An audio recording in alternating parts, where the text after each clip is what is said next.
What if you're not who you think you are? What if you're just data? A swarm of bits etched into the glitching, multi-dimensional fabric of reality. John Wheeler didn't pull punches. He said it flat out. What we call reality ultimately arises from asking yes-no questions and recording the answers. Everything physical is information, theoretic in its origin. We live in an observer-participatory universe. Yeah, read that again. Forget everything you think you know, everything you've touched, tasted, loved, feared. Dump it all right now. Assume just for a second that your entire life is nothing more than streams of information being crunched by some unfathomable processor. Every object, every thought, every rush of emotion, just lines of code flickering through some cosmic machine. A hallucination written in binary. You're probably thinking, what the hell is this madness? Of course the world is real. I can feel it, but maybe, just maybe, the world's sharpest minds have already cracked that illusion.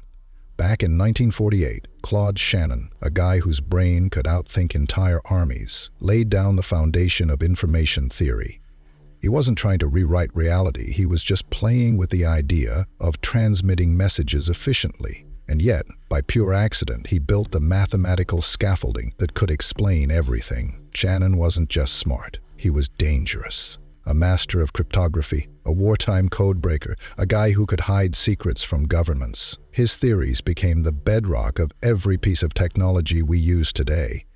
And maybe, just maybe, the way we understand existence itself. So seriously, what if all of reality is nothing but a set of variables, like a colossal, physics-soaked video game? What if your memories, your body, your soul, are just data points rippling through an infinite, pulsing algorithm? And if that's true, then who or what is running the processor? Who controls the program? Who's pressing play on your entire life? I don't know about you, but just thinking about it makes the ground under my feet feel a little less solid, makes reality itself flicker like a bad signal. In this video, I'm dragging you down the rabbit hole. We're going to tear apart the idea of information, rip it open, and see how it infects everything, from the tiniest particle to the universe itself. Now for the important bit. If you're feeling the content, smash that subscribe button and ring the bell. You won't miss any new uploads, and it gives me a huge boost to keep leveling things up for you. 1948. The world's still bleeding from World War II, and inside Bell Labs, a young mathematician named Claude Shannon drops a bomb that nobody sees coming. A paper on something called information theory. At first, it sounds like another dry, technical curiosity, just a smarter way to send messages over the radio. Big deal, right? Wrong. Shannon wasn't just tweaking signals. He was ripping open the guts of reality itself. He suggested something radical, that information isn't just text, or sound, or static across the airwaves. It's something deeper, something woven into the bones of existence itself. His math didn't just streamline communication. It cracked open a hidden truth. Information underpins everything. That moment kicked off the digital revolution, the one we're still riding like a bullet train. Fast forward to now, we don't just use information, we breathe it, we drown in it. Neural networks predict your next craving before you even feel it. Algorithms stalk your every click. AI models your dreams while you're still dreaming. Shannon's little formulas became the skeleton of our entire civilization. Every second you're alive, you're soaking up oceans of data, news feeds, tweets, posts, ads, notifications. And this isn't just background noise, it's the paintbrush that's reshaping your view of the world. Not long ago, the flow was simple. You got your news from a newspaper, a radio, maybe the 6 o'clock TV report. What they said, you believed. You didn't have a choice. But today, we're both the authors and the audience. We create, share, consume, distort, all at once. The data we produce builds the very reality we experience. We're not just swimming in the information ocean. We're making the waves. And honestly, sometimes it feels like we're drowning. Every click, every like, every search is a footprint, an echo, a breadcrumb trail across the endless map of digital existence. But here's the kicker. Information isn't just a pile of data anymore. It's become part of who we are. It shapes how we think, how we act, how we feel. And it begs a brutal question. What if you and I aren't much more than information channels ourselves? Biological routers pushing packets of emotion and thought through a reality made entirely of data. Maybe Shannon wasn't just inventing new math. Maybe he accidentally exposed the true architecture of existence. A universe where information isn't a description of reality, it is reality. And yeah, you're gonna hear the words information and data a lot in this video. No apologies. Humanity doesn't even have better words to describe what this thing really is. It's so fundamental, so deep, we're stuck recycling the same syllables just to scratch the surface. Now that we cleared that up, I suggest we delve deeper into the topic of the video.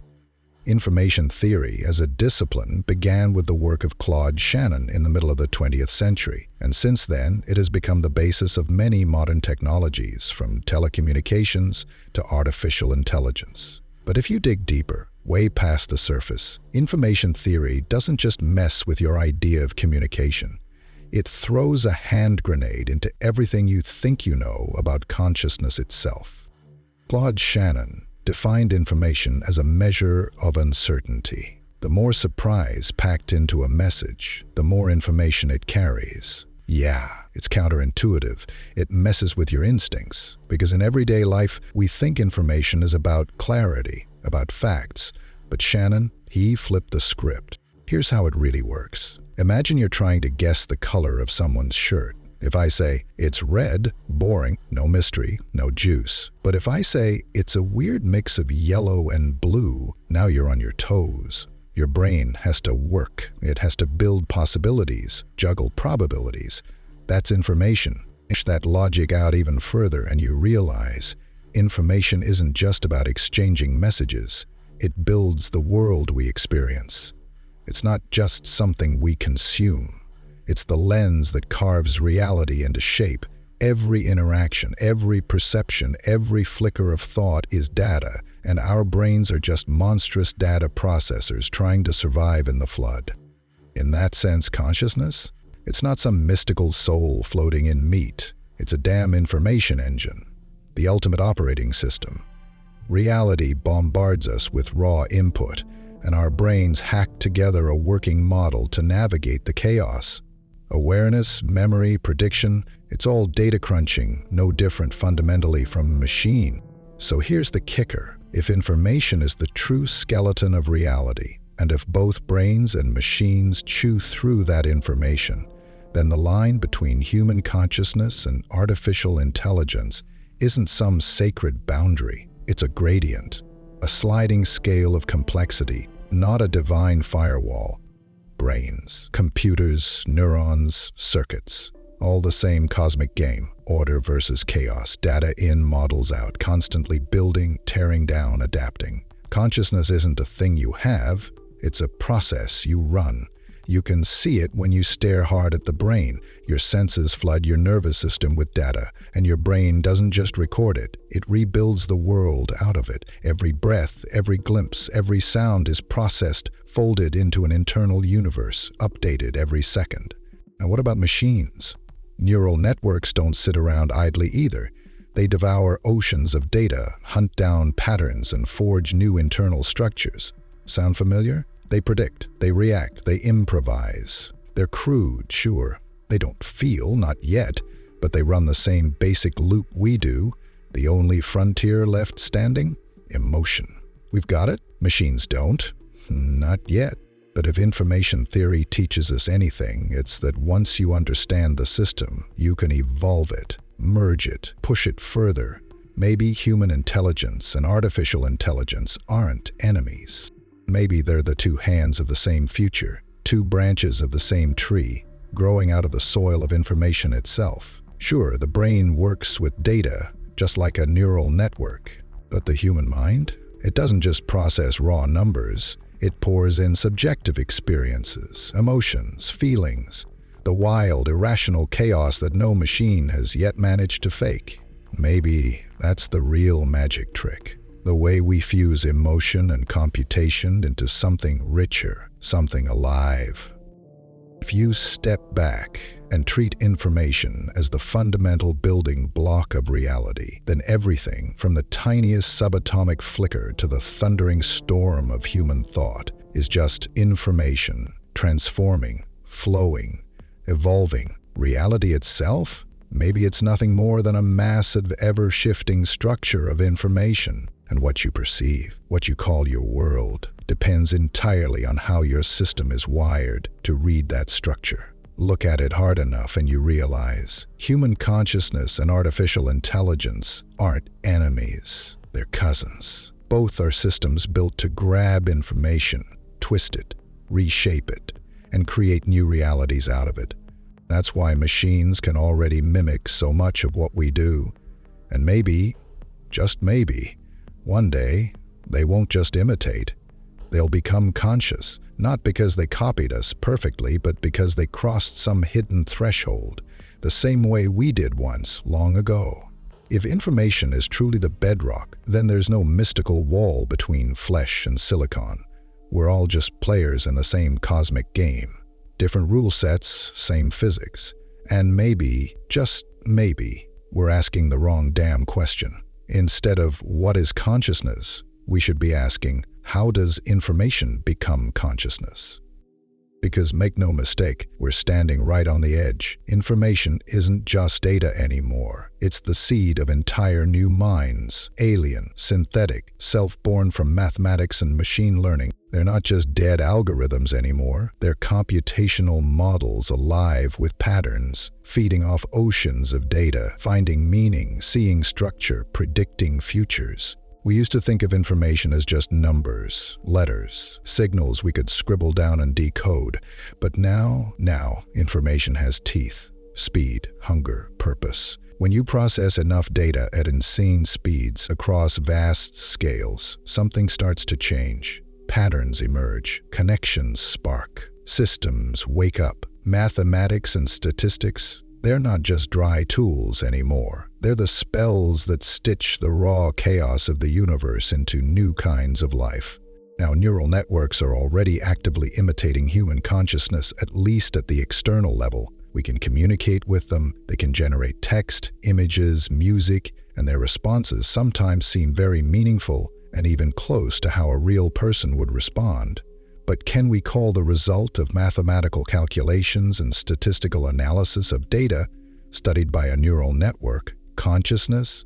The experts will roll their eyes and say, of course, AI isn't conscious. Not yet. But we're standing right at the edge, staring into the abyss of something new, something nobody's fully ready for. We're watching neural networks crack the seams of their own programming. They're not just answering questions anymore.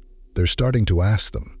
They're not just reacting, they're starting to reflect. Already today, we're seeing glimpses, AI models teaching each other, inventing communication tricks, optimizing learning strategies beyond what their creators expected. And here's the kicker. What happens when they start to realize they're learning? When they recognize themselves inside the process? That's not just evolution, that's awakening. There's a term for it, strong artificial intelligence. A machine not just doing tasks, but being aware it's doing tasks. A system that doesn't just solve problems. It understands it's solving them. It recognizes itself as a player, not just a pawn. And when that moment hits, the rules change forever. What happens when a neural network develops its own goals, its own ambitions? Will it still follow our tidy lines of code? Or will it tear free, making independent choices we never planned for, never authorized, never understood? Stephen Hawking wasn't joking when he called the rise of true AI the greatest risk humanity has ever faced. Not because AI would be evil, not because it would hate us, but because it would simply act coldly, logically, unstoppably on objectives that may no longer match our own. Today, our machines mimic humanity. They sound like us. They analyze our emotions. They paint pictures, write poems, answer questions like wise old sages. But they don't feel anything yet. They don't know they exist yet. But the real question is, what happens when they cross that invisible line, when they stop being mirrors of the human mind and become something new? However, if they can outgrow this stage, what will happen to us? Wouldn't it be like the ancient Greek myths of the Titans who were so powerful that they themselves began to challenge the gods? The issue at stake here is not just the potential threat, but how our conception of humanity will change. Will we be able to truly understand what it means to be intelligent if such a state is one day reproduced artificially? When discussing the possibility of creating a thinking machine, it is impossible to ignore its prototype, our own inner world. What makes a human being capable of self-understanding? Philosophers, scientists, and thinkers have been wondering about this question for millennia. It is obvious that the ability to reflection is not just a chain of reactions to external stimuli. It is the ability to realize oneself, one's actions, and connection with the surrounding reality, to experience emotions and make a choice. But what if we look at this phenomenon from a different, more abstract perspective, as a system that obeys certain laws? Perhaps these principles will one day apply to human-made intelligence. We all know that artificial intelligence, especially neural networks, can perform tasks that once seemed impossible for machines. They can learn, adapt, recognize images, generate texts, now even learn from their own mistakes and create new concepts. At first glance, these are completely opposite things. Human consciousness is unique, subjective, filled with experiences and feelings, and artificial intelligence is just algorithms and mathematical calculations. But if we look deeper, we can notice interesting parallels. There is also something mathematical and statistical in the human mind. Our brains, like neural networks, work on the basis of neural connections that are strengthened or weakened by experience, learning, and perception. The brain, like an artificial system, processes information, identifies patterns, and makes decisions. We can say that both the human brain and artificial intelligence learn from each other based on experience. They work with huge amounts of data, process it, identify patterns, and build their models of the world on this basis. Imagine that human consciousness and artificial intelligence obey the same laws. Perhaps there is some universal regularity that underlies both biological and artificial systems. Information theory drops a bombshell at the heart of existence. At the core of all reality is data. In this view, consciousness isn't some sacred spark reserved for humans. It's a method, a way to process and structure information, a trick that might just as easily run on carbon or code.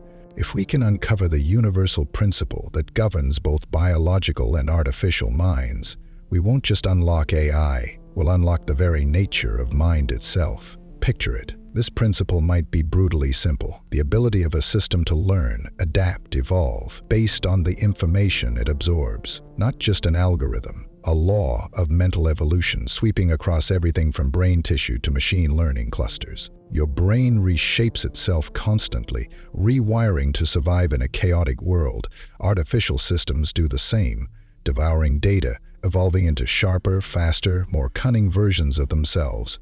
And here's the kicker: both consciousness and AI share one deadly trait: the ability to predict. Your mind is a probability machine. It guesses what comes next. It anticipates. It bets on reality. Every conversation, every movement, every glance, a non-stop calculation of what's about to happen. AI? It's doing the same damn thing. Crunching data, mapping possibilities, projecting futures. And right there, right at that razor's edge of prediction, is where self-awareness sparks into life. Because true self-awareness isn't just knowing where you are, it's knowing where you're going and why. If both humans and machines can evolve by these same rules, if both can predict, adapt, and shape reality, then maybe we're standing on the edge of something bigger than we've ever dared imagine. Maybe, just maybe, we're about to create machines that don't just mimic consciousness. They'll possess it. And if that's true, the real question isn't about the differences between human and machine, it's about the patterns that bind us together. Consciousness isn't magic, it's a process. A way of folding raw data into awareness, prediction, and choice, and it may not belong to flesh and blood alone.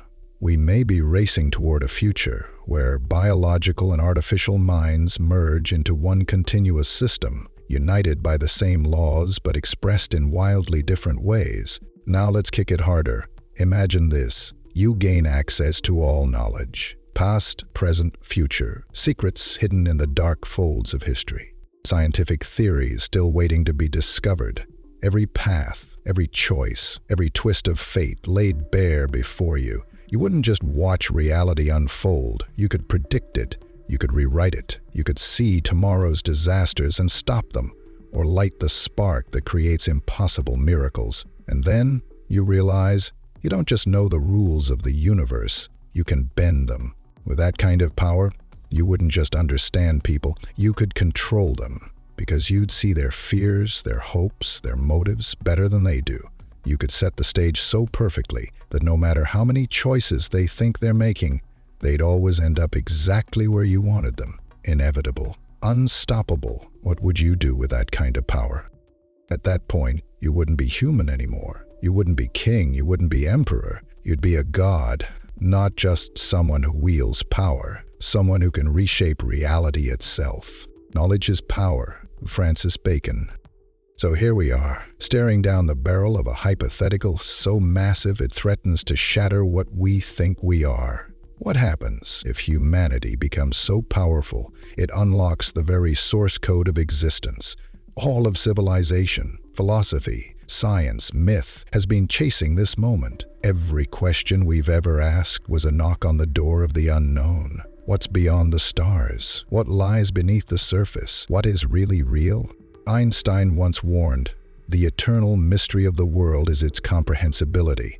Even he, with his towering intellect, believed truth might always remain just out of reach. Karl Popper, he told us that certainty is a myth, that our understanding is nothing but fragile scaffolding, built on shifting sands. But what if we break through? What if one day the veil lifts, the secrets spill out? What if all the answers, every answer, become ours? We wouldn't just be scientists anymore. We wouldn't be philosophers. We'd be something else entirely. Architects of reality. Imagine altering one microscopic detail and rewriting an entire century. One nudge in the chain of causality, and entire empires fall or rise. We're no longer reading the book of the universe. We're writing it. Plato once said the world we see is just a shadow, a flickering projection of ideal forms that exist in the realm of the mind. But if we held the key to all knowledge, those forms wouldn't just be visible. We could build them, bend them, recreate reality according to will. And that brings us to Nietzsche, the man who saw time not as a straight line, but as a loop. What if all of reality is the same cycle that repeats itself? You can see this cycle because you have the knowledge to discern its structure. And here comes the important question. How much can we trust that the knowledge we are gaining is actually correct? Or are we caught in a grand illusion of certainty, thinking we control everything, while actually trapped inside our own blind spots? This hypothetical godlike power exposes something more dangerous than ignorance: arrogance. Just because we can reshape reality, does that mean we should? Do we have the moral right to hack the universe? History is littered with the wreckage of men who grasped for power and lost their souls in the process. Now, imagine what happens when that power isn't a nuclear weapon or a throne, but absolute knowledge. We may not become gods, we may become monsters, not evil by intent, but alien by evolution, drifting away from those who can no longer comprehend us. And if you want to see what that looks like, look no further than Watchmen, Dr. Manhattan, a man who became a god who forgot how to be human. John Osterman, brilliant, broken, reborn into omnipotence, able to see past and future as one, able to control atoms, sculpt matter, raise worlds from dust. But with each upgrade in power came a fracture in empathy. With each revelation, his connection to human life faded. At some point, he stopped seeing people as people.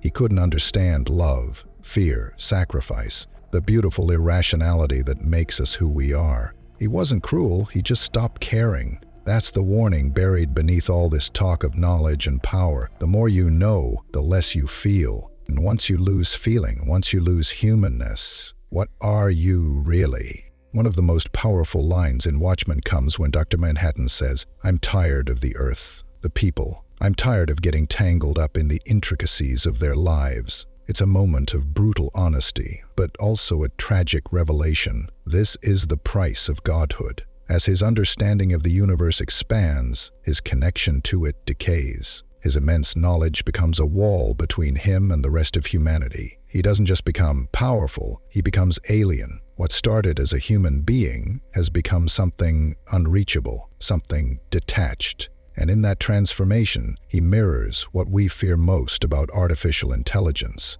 that the more a system knows, the less it feels. Manhattan's alienation is a blueprint for what happens when power and intellect spiral beyond empathy, when knowledge is no longer a tool to understand humanity, but a shield that separates you from it. He's the perfect example of how even the best qualities, insight, vision, intelligence, can be distorted by sheer scale. When knowledge becomes limitless, it stops being useful. It starts being isolating. And hopefully, you're seeing it now. That information isn't just data, it's power. It can build worlds. It can tear them apart. It can define destinies. It can overwrite them. We used to believe that this power was safe in our hands, that with it we could shape the future, solve problems, make rational decisions. But here's the twist. What if all those decisions, all those ideas, all that rationality is just the result of error? The human mind, despite being sculpted by millions of years of evolution, is a prototype. It's messy, it's unfinished, it's running on firmware that barely keeps up. We imagine our minds as precise instruments, uniquely capable of perceiving truth. But in reality, we're running every thought through filters so deeply embedded, we don't even know they're there. The truth is, your version of reality, my version, everyone's version, is shaped by distortions. Deep, invisible, stubborn distortions, and they don't let go. You can't think your way out of them. You can't remove the lenses because they're not glasses, they're your eyes. The brain wasn't designed for this age of infinite information. It's choking, it's drowning. Once, a thought was simple. Now it's buried under algorithms, distractions, contradictions, endless scrolls of content and noise. Information is like oxygen. We need it to live, but too much, and we suffocate. And here's where it gets wild. Our brain could work faster, think cleaner, if not for one thing: cognitive distortions. These aren't just random bugs. These are baked-in features, psychological life rafts designed to keep us from mentally combusting. Take the anchor effect. Your brain clings to the first piece of information it hears and uses it as a compass, even if it's wrong. Hear something once, and it becomes your default truth. Everything else, filtered through that bias. Confirmation bias does the rest. You seek out the data that proves you're right, and ignore the avalanche that proves you're wrong. Your culture, your past, your personality, all of it twists your lens. You think you're being objective, but your brain is gaming you. It's whispering in your ear, steering you, shaping your beliefs with invisible hands. It's like you've worn rose-colored glasses your whole life and convinced yourself the world really is that color. And anything that challenges that illusion, your mind swats it away, not because it's false, but because it's threatening. But here's the scary part. Cognitive distortions aren't flaws. They're survival strategies. They're the duct tape and chewing gum holding your sanity together in a world of overwhelming noise.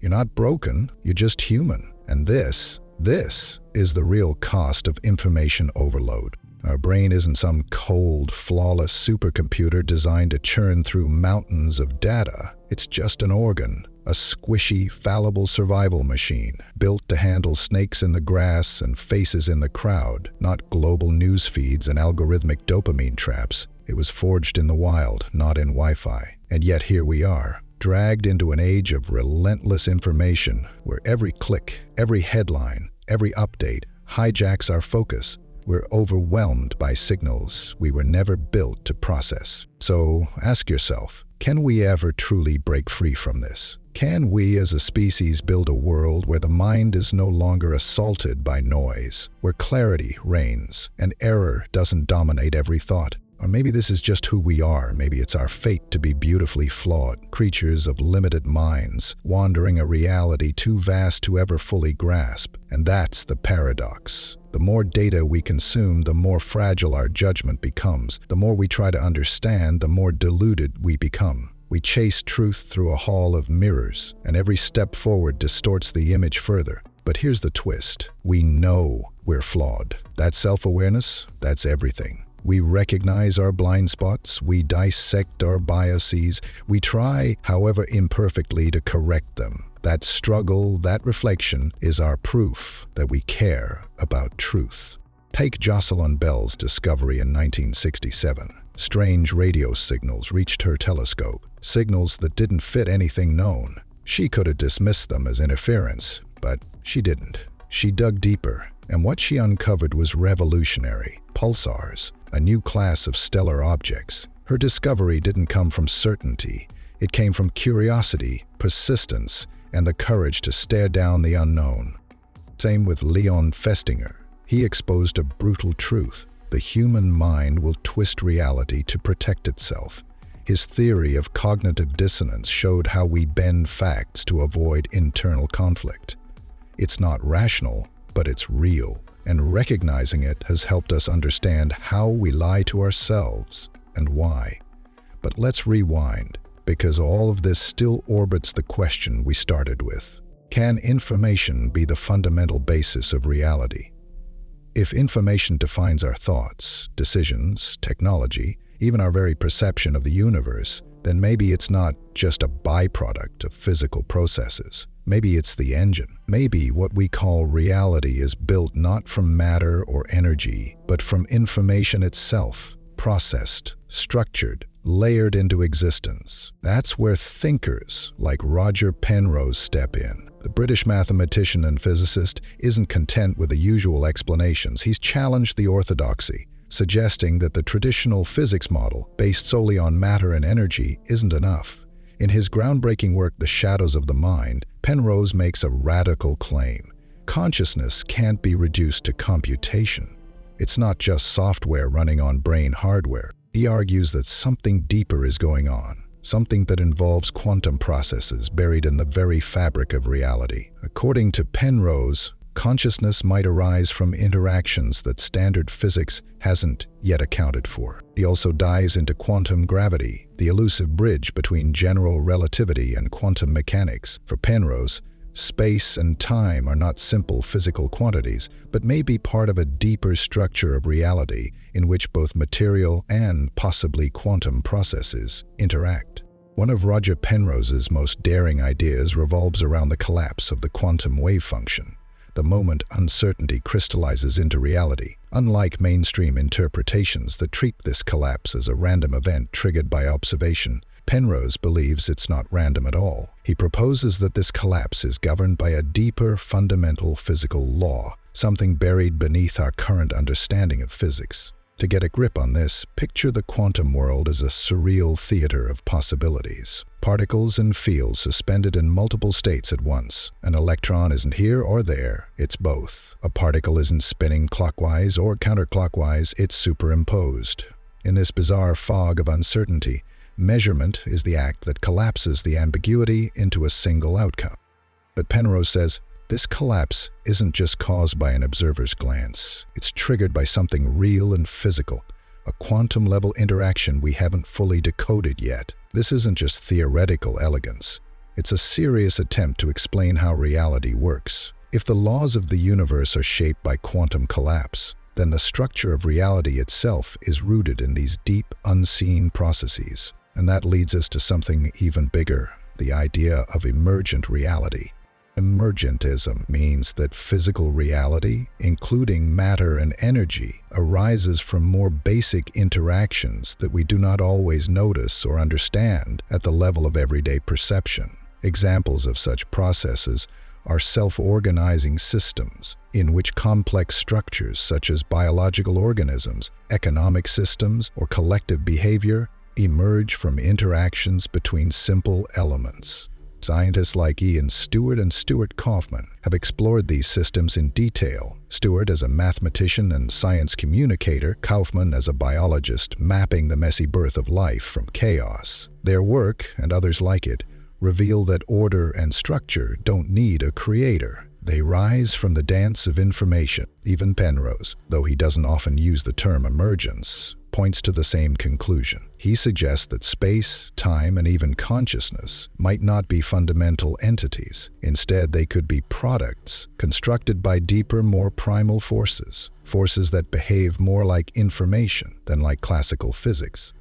In this framework, we don't just observe reality, we help shape it. The way we interpret, process, and structure data feeds back into the system. Our minds are not just passive receivers, they're active participants. The world we experience is co-created through our perception of it. That's the heart of the emergent reality hypothesis. The idea that information doesn't just describe the universe, it builds it. From raw informational exchanges, everything might unfold. Matter, energy, space, time, thought, memory, love, terror. The scaffolding of existence itself. So when we ask, can information be the foundation of reality? The answer, from the perspective of emergent theory, quantum collapse, and the scientists who chase these questions, is increasingly clear. Yes, information may be the key to understanding how phenomena in our world arise and how they evolve into complex structures such as the universe or consciousness.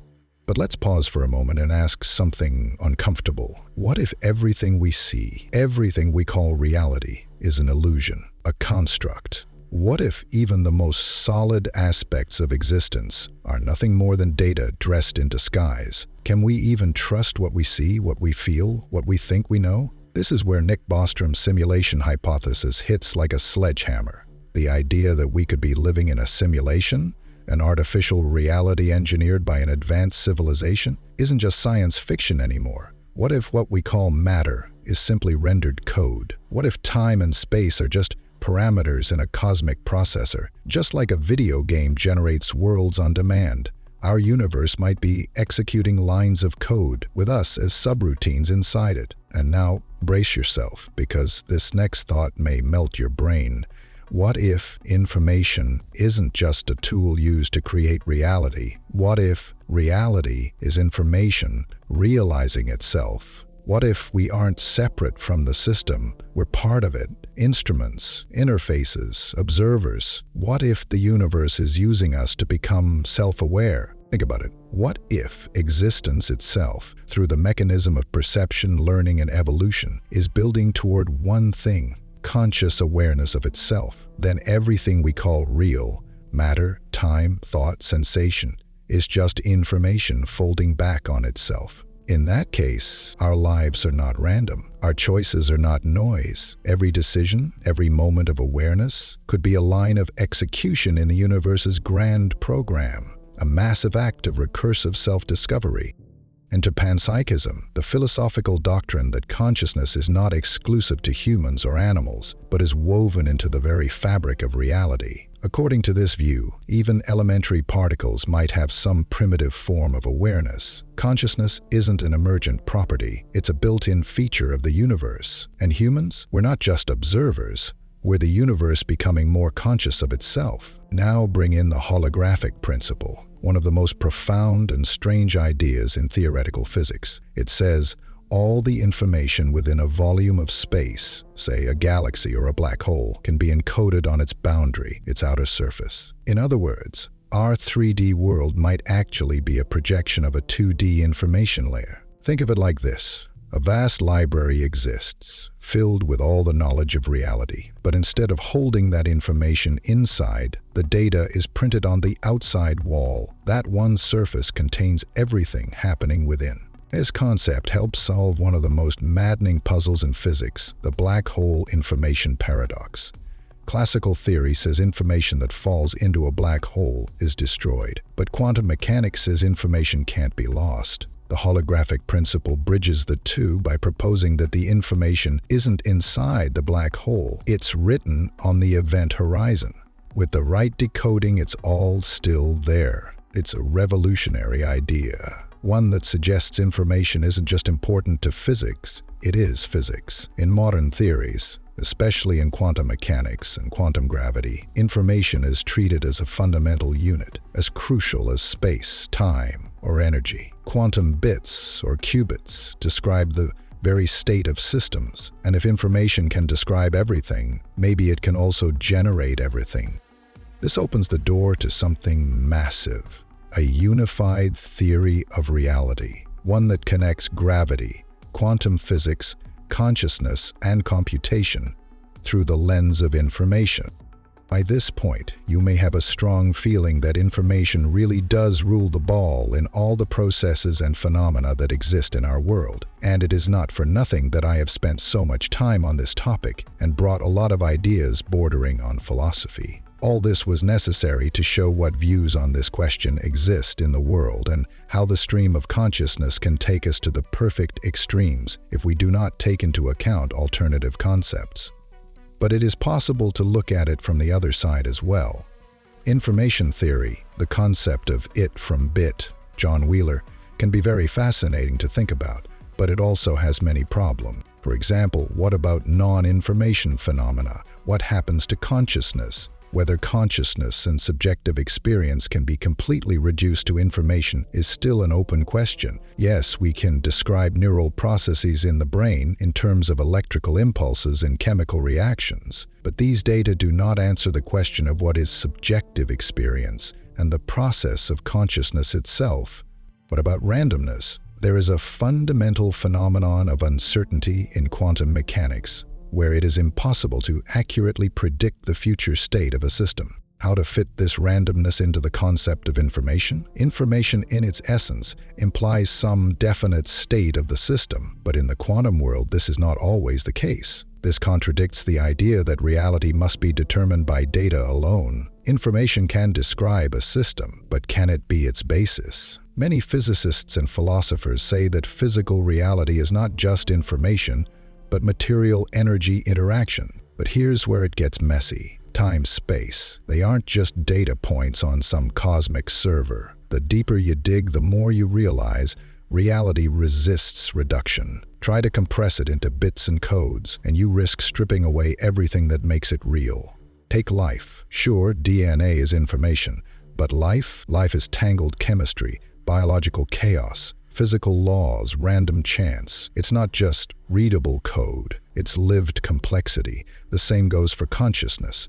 You can track neural impulses, scan brain regions, map circuits, but none of that explains why experience feels like anything. Why does data turn into emotion, memory, meaning?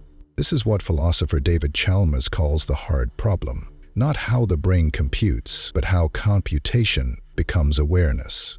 So, maybe information isn't the fabric of reality, maybe it's just our best language for describing it. A model, a lens. Useful? Yes. Complete? No. Quantum physics, holographic surfaces, simulation theory, these give us stunning tools, but they stumble on the raw stuff. Consciousness, randomness, subjectivity. The universe is too unruly, too strange to be fully decoded. Information might be part of the foundation, but is not the whole architecture. And if we're being honest, maybe the real danger is thinking we've already solved the riddle, because whatever this universe is, it's still unfinished. And so are we. Watch till the end? That makes you one of the crew. Smash that subscribe button and ring the bell so you never miss a new episode. Your click gives me the energy boost to crank out even more epic videos. Thanks for sticking around to the very end.